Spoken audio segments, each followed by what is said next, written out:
So we're here at the Burrell Suite talking about renewable energy, and Ken, this comes under you. We've talked in the past, haven't we, about wind farms and everything. This carries on. We're still at a talking shop though, nothing more. Well, we are making progress. Obviously, we've got our Manx Marine Environment Assessment coming out later this year, which will hopefully be made public in the summertime.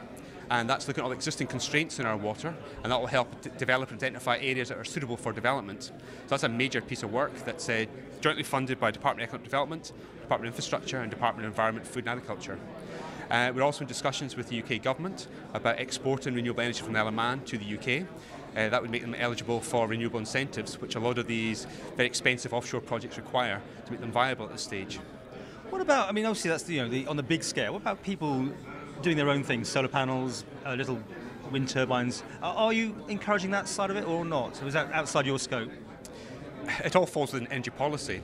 Obviously, the Manx Electricity Authority have a home generation tariff that allows people to generate their own electricity. They charge you for that? Well, you know that. There's a fee. There's a standing charge. There's a charge to get connected, yes, for the new different Oh, you know, meter. because I've looked at it myself, actually, and I was a bit staggered when I found that. But, I mean, is there really that? It's because the meter needs to have balancing meters so they can measure how much is consumed from the grid and how much gets fed back into the grid. You know what I'm saying? It's a bit strange that the Isle of Man is in a situation that they want £90 odd a year for the privilege of actually generating some electricity. But in the UK, there's obviously a very nice, tasty feed-in rate, which isn't here on the Isle of Man. But the UK is a different situation. They are part of the EU, therefore they have got an EU Renewable Energy Directive where they must generate so much of their electricity from renewable sources. Their target is 15% of all their energy from renewable sources by 2020. If they fail to meet that target, there'll be big financial penalties for them. And what's your target? Well, we have a short-term target of 15% of our electricity generated from renewable sources by 2015. You going to hit it?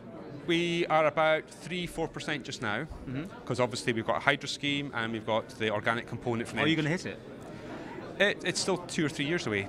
If we were to hit it, we would need an onshore wind farm. I was going to say, nothing's going to happen in the next year or two, by the sounds of it, talking to other people here. We're talking still a few years ahead, hence, aren't we?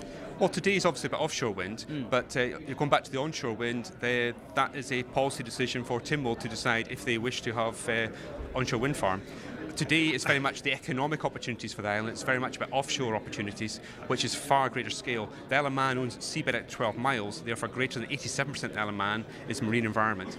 Here the opportunity is for creating jobs on island, generating electricity and exporting that to the UK, so there's no cost implications to the island. And the question I put to everyone is, when do you actually think there will be a wind farm or some renewables in a greater quantity coming online? What year? Can you put it down to when you think this might actually happen? Onshore obviously would happen quicker. But obviously we're not looking onshore, we're looking offshore. If we look offshore, then we've got to look at getting the agreement with the UK for exporting.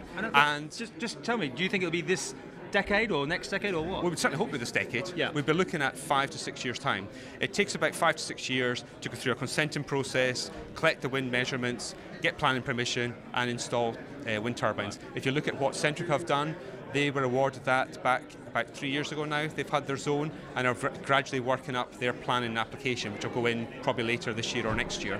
And then, of course, they have to go then to actually start building them, installing them, and commissioning them. So it's about a 5-year process, 5-6 years for offshore projects.